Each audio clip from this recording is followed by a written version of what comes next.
दोस्तों कहते हैं कि हर कहानी का अंजाम अच्छा हो ऐसा ज़रूरी नहीं है।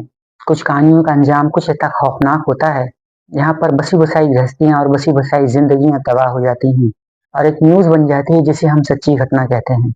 तो बहुत-बहुत स्वागत है आप सभी का आपके अपने यूट्यूब चैनल सच्ची घटना पर।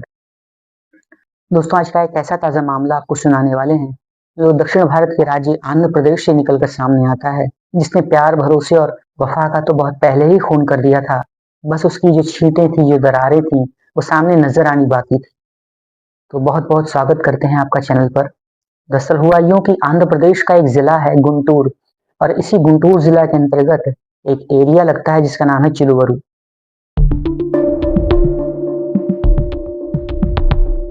जो चिलवरू दुग्गिराला मंडल के अंतर्गत आता है और यहाँ पर एक कपल रहता था। दरअसल ये कपल थे लोकम शिवा नागराजू और उनकी पत्नी माधुरी।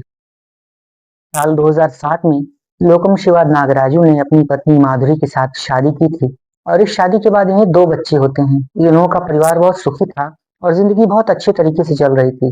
कहीं कोई कमी नहीं थी, कोई अभाव नहीं था। दोस्तों जहाँ पर लोकम शिवा नागराजू एक प्याज के अच्छे व्यापारी थे, वहीं उनकी पत्नी माधुरी एक काशी के विजयवाड़ा के एक सिनेमा के काउंटर पर टिकट काउंटर का काम संभालती थी।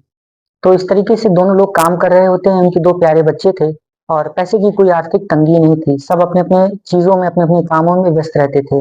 दिन गुज़र रहे होते हैं, लेकिन इसी बीच एक ऐसा तूफ़ान करवट लेता है, जिसने उनके छोटे से घरौंदे को तबाह करके रख दिया। दरअसल ये जो महिला है माधुरी, इनका मुलाकात होता है एक व्यक्ति से जो कि सतेनपल्ली का रहने वाला था। इस सतेनपल्ली के रहने वाले एक कार ड्राइवर व्यक्ति का नाम था गोपी। तो गोपी और माधुरी के बीच में जब मुलाकात होती है, तो ये मुलाकात बहुत जल्द ही दोस्ती और दोस्ती बहुत जल्द प्यार के रिश्ते में तब्दील हो जाती है। ये प्यार का रिश्ता बदस्तूर लोकम शिवा नागराजू की नज़रों से दूर एक आन में चल रहा था और इसके बारे में उसे जानकारी नहीं थी। अब जैसे-जैसे इन दोनों के बीच में नज़दीकियाँ बढ़ती जाती हैं, वैसे-वैसे इन दोनों को मिलने में दिक्कतें होनी शुरू होती हैं। तो इसका एक हल माधुरी ने अपने पति नागराजू को इस तरीके से निकाला कि उसने उसके प्याज के व्यापार को बंद करवा दिया और उसे अपने शहर से दूर हैदराबाद के एक शहर भेज दिया, जहाँ पर हैदराबाद जाकर वो काम करने लगा। लेकिन कुछ समय में उसका मन काम में नहीं लगता है और वो वापस अपने हैदराबाद के काम को छोड़कर चिलवरू आ जाता है और चिलवरू में उसी गाँव में अपनी पत्नी के साथ रहना शुरू कर देता है। अब जब उसका पति अपनी पत्नी के साथ रहना शुरू करता है, तो कुछ दिन तो ठीक से गुज़रते हैं, लेकिन इसके बाद अब माधुरी को अपने पति की जो मौजूदगी थी, वो खटकने लगती है क्योंकि वो अपने पति की मौजूदगी में अपने प्रेमी गोपी से मिल नहीं पा रही थी। तो अब आए दिन पति और पत्नी के बीच में झगड़ा शुरू हो जाता है, जिस वजह से पति और पत्नी के बीच में अब कलह-कलेश होना शुरू हो जाता है।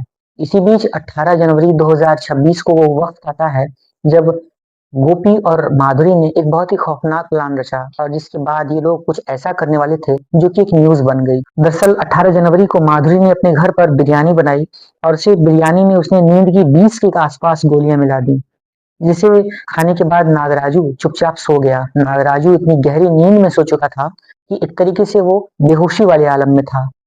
दोस्तों इसके बाद करीब रात के 11 साढ़े 11 बजे के आसपास का वो वक़्त था, जब उसकी पत्नी माधुरी ने अपने प्रेमी गोपी को अपने घर पर बुलाया, जहाँ पर उसका पति नागराजू गहरी नींद में सोया हुआ था। वहीं उसकी जो पत्नी थी माधुरी और उसका जो प्रेमी था गोपी, ये लोग उसकी हत्या की साजिश को अंजाम देने के लिए उसके पास जाते हैं और उसका गला घोंटने लगते हैं।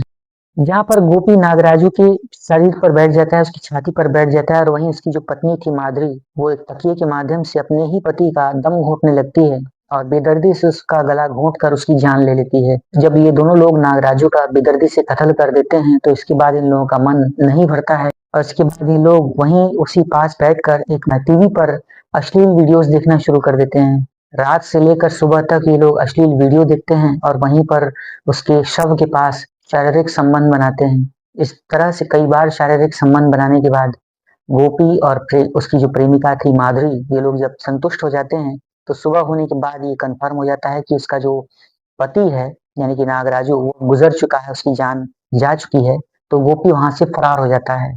और इधर जब सुबह होता है, तो उसकी पत्नी माधुरी इस तरीके से नाटक करती है और वो ये कहती है कि मेरे पति को रात में दिल का दौरा पड़ा था और उसकी जान चली गई।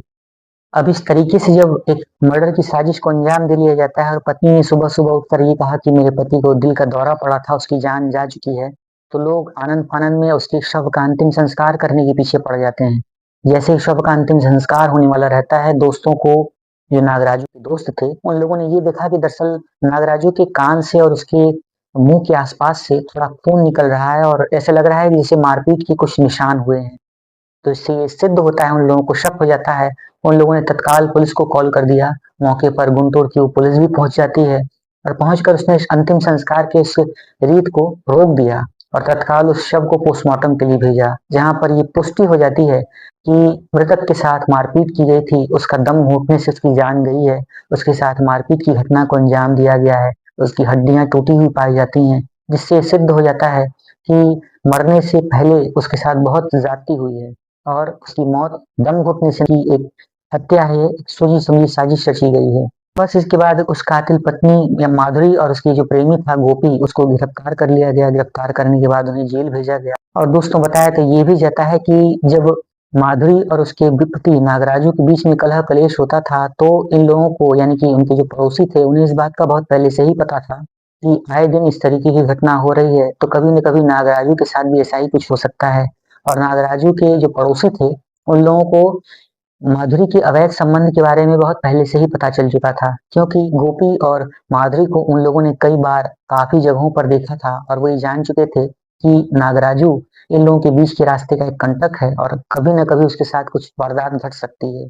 तो इस तरीके से खौफनाक घटनाक्रम आंध्र प्रदेश के गुंटूर जिला के अंतर्गत पड़ने वाले चिलवरू गांव से निकलकर सामने आया। यहाँ पर एक रिश्ते का खून हो गया। जो पत्नी है उसे जेल भेज दिया गया है। देखना ये है कि माननीय न्यायालय इस मामले में क्या अपडेट लेकर आती है, दोषियों को क्या सजा होती है। और इस तरीके से जब पसलियां टूटी पाई गई और दम घुटना मौत की वजह बताई गई, तो बहुत पहले ही क्लियर हो चुका था कि मृतक के साथ बहुत ज्यादा ज्यादती की गई और भरोसे का खून तो बहुत पहले ही हो चुका था। तो दोस्तों, इस पूरी सच्ची घटनाक्रम को सुनाने का उद्देश्य किसी का भी दिल दुखाना, किसी को भी परेशान करना या इस तरीके से सामाजिक विवाह के बंधनों को झूठा बताना या उसको तोड़ने का कोई प्रयास करना नहीं है। दरअसल ये एक छोटा सा प्रयास है ताकि आप जागरूक रहें, अलर्ट रहें और पति और पत्नी के बीच में प्यार, स्नेह, विश्वास और वफादारी होनी चाहिए और इस तरीके की घटनाएं नहीं होनी चाहिए। तो कमेंट करके अपनी राय और अपने विचार आप हमें जरूर बताएं। आपने इस सच्ची घटना से क्या सीखा? एक नई सच्ची घटना लेकर, एक नई वीडियो, एक नई अपडेट के साथ हम आपसे फिर मिलते हैं। तब तक के लिए आप सभी का बहुत बहुत धन्यवाद इस वीडियो को यहाँ तक देखने की। Thanks for watching. और हाँ, अगर आप चैनल पर पहली बार आए हैं तो इसे एक लाइक करके चैनल को सब्सक्राइब जरूर कीजिएगा। वाकई ये हमें मोटिवेट करता है ताकि हम आपके लिए एक नई अपडेट वीडियो लेकर फिर से आ सकें। तो एक नई वीडियो में फिर मिलते हैं। बहुत बहुत धन्यवाद।